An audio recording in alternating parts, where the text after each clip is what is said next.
here, you're going to hear Geordie Rose, in his own words, explain that they have opened a literal tsunami and that mankind is not going to be ready for this. Here's Geordie in July talking about the Mandela effect, the quantum key to the pit, and the rumors that CERN and D-Wave are behind the Mandela effect. In his own words. Over the years there, I got sent pajamas, a whole bunch of stuff. There's lots of interesting things that happen when you build something like a quantum computer. But just as an aside, because I thought it was funny, one of the interesting things that's happened from the D-Wave story is there's this gigantic conspiracy that's arisen on the internet that goes like this. So D-Wave builds quantum computers. The way that they work, if you know how this works, is one of the interpretations is that you tap into these parallel universes and they do computations. Sounds really weird, but notice that he tries to ridicule his own words. It sounds really weird. They tap into other dimensions, but he's clearly showing Anthony Patch, and he just basically glosses over the whole thing. But this is going to get much, much more serious. Now, and I also am playing this at a faster speed to avoid a copyright strike. So there's that. What's happened is this idea has been hijacked to describe something called the Mandela effect, which is this thing where the past changes. So think about something you know to be true from the past. And then imagine you went out on the internet and you can't find it at all. It's not there. It doesn't match with your experience. So these people think that D-Wave is responsible, and CERN. And of course, the quantum key to the abyss factors into it somehow. I'm not exactly sure how. Okay, so that's just D-Wave. I did that for about 15 years. Now, before I made this video, I called and I texted Anthony Patch to get him to comment on this, and he hasn't gotten back to me, and he probably won't. So there's that, because, why not?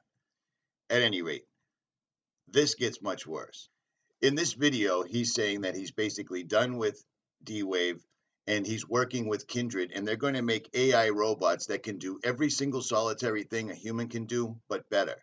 Now, notice the symbolism on his shirt, because these guys are loaded with it, because everything that they're doing is on the occult level, which is why they surround themselves with symbolism at all time. They have to. It's part of the deal. You see what I'm saying?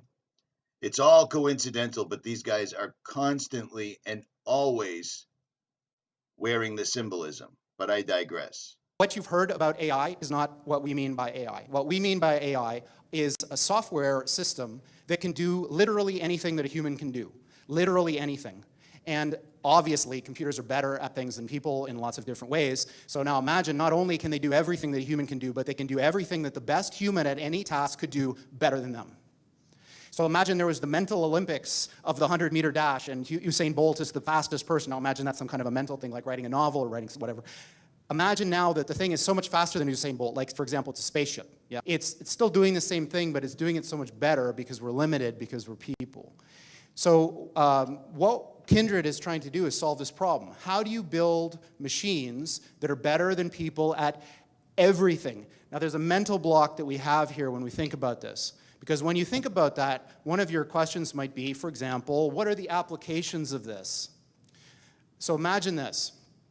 Imagine for $10, let's say, I could build a machine, like a little robot that had fingers and eyes and all that, and it could do your job better than you, no matter what it is, and I could sell that to your employer for, say, $15 and make a profit, instead of having to pay you $100,000 a year.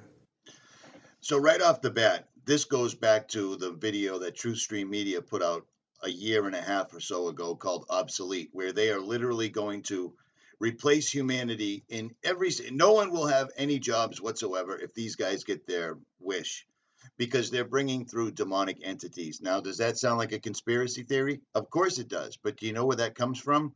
The horse's mouth. Continue listening, and he is going to straight up say it. And you should be terrified, and you should be prompted to prepare yourself spiritually, because this is a spiritual battle. No two ways about it. I don't care what you think. There's a reason that this was put in the Bible. There's just no two ways about it. For we wrestle not against flesh and blood, but against the rulers, against the authorities, against the powers of this dark world, and against the spiritual forces of evil in the heavenly realms. Now stay tuned, because Geordie is going to straight say this. And he also says the same thing that I say all the time. This is going on in the background, whether you know it or not. He also alludes to the fact that everyone's worried about the healthcare plan and sports and television and the news and politics while this continues to march on in the background. I've listened to this exact interview with Jordy, or this presentation with Jordy. I've listened to it at least 15 times since yesterday. Now imagine that was true for every single job. So that's what we're talking about here, is a complete and utter transformative change that of the likes of which has never been seen before in the history of humanity, making the Industrial Revolution look like a little tiny blip on the path that humans have taken from when we emerged from the ooze a few billion years ago.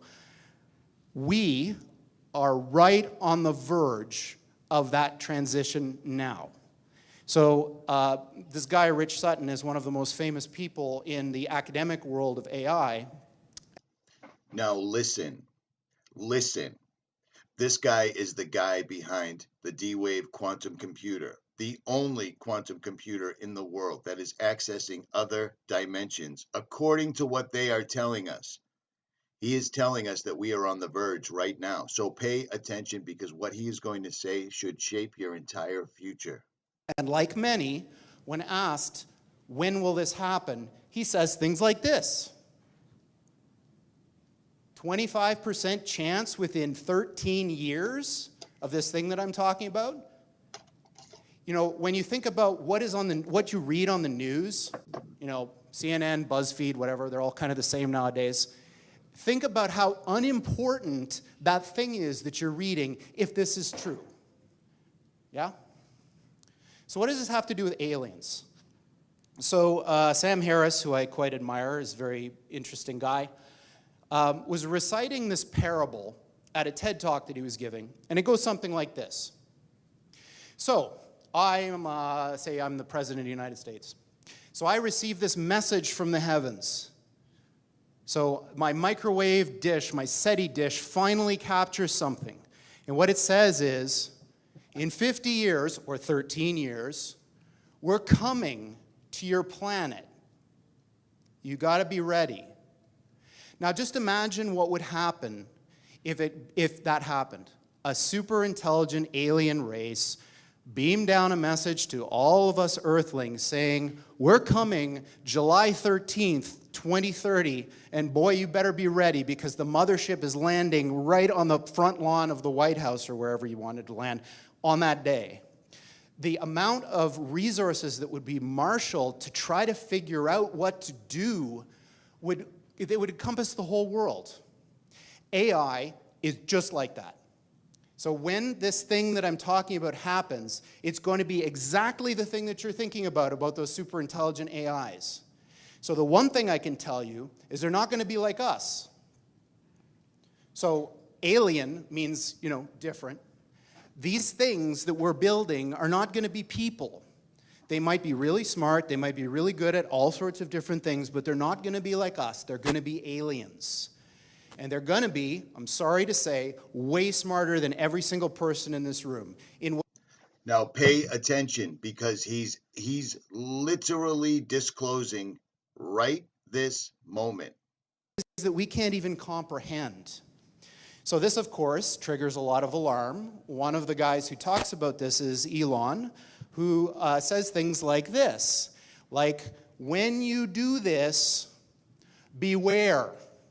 Because you think, just like the guy in the stories, that when you do this, you're going to put that little guy in a pentagram, and you're going to have your holy water out, and you're going to wave it at the thing, and by God, it's going to do exactly what you say and not one thing more, but it never works out that way.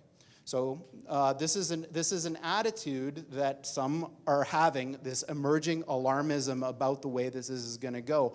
But these words, demons, doesn't capture the essence of what's happening here. I don't know if any of you are turn-of-the-century weird fiction fans, but there's this guy named H.P. Lovecraft, who's a very famous American weird fiction author. And he espoused a view which is called cosmicism. And the essence of cosmicism is cosmic indifference. So what he was saying is basically, yes, there are these massively intelligent entities out there, but they're not good, they're not evil. They just don't give a shit about you even in the slightest. The same way that you don't care about an ant is the same way they're not going to care about you.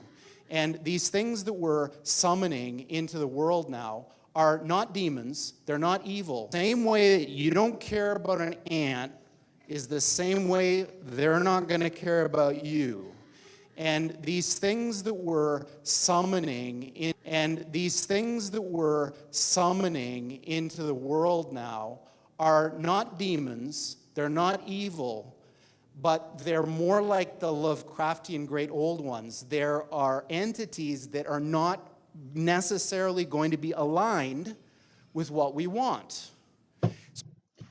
Now, you can spin that any which way you like. He has straight up told you these entities that we're summoning into this world. He's putting a call to action out. He's sitting in front of a classroom full of code writing students and asking them to come on board right now. He's already said that they've opened the floodgates. He's already described what they were. He's already saying that they will appear to be quote unquote alien. If you want to stay in your holiday season, your safe space, whatever you want, this is what we've been telling you for years, and this is why we've been telling you, because while everyone else is watching BuzzFeed and CNN and NFL and everything else, some of us have been studying this ad nauseum. This is it. Aligned with what we want. So this transition is really, really massively important for our entire species to navigate. And going back to that thing that Sam Harris was saying, nobody is paying attention. This thing is happening.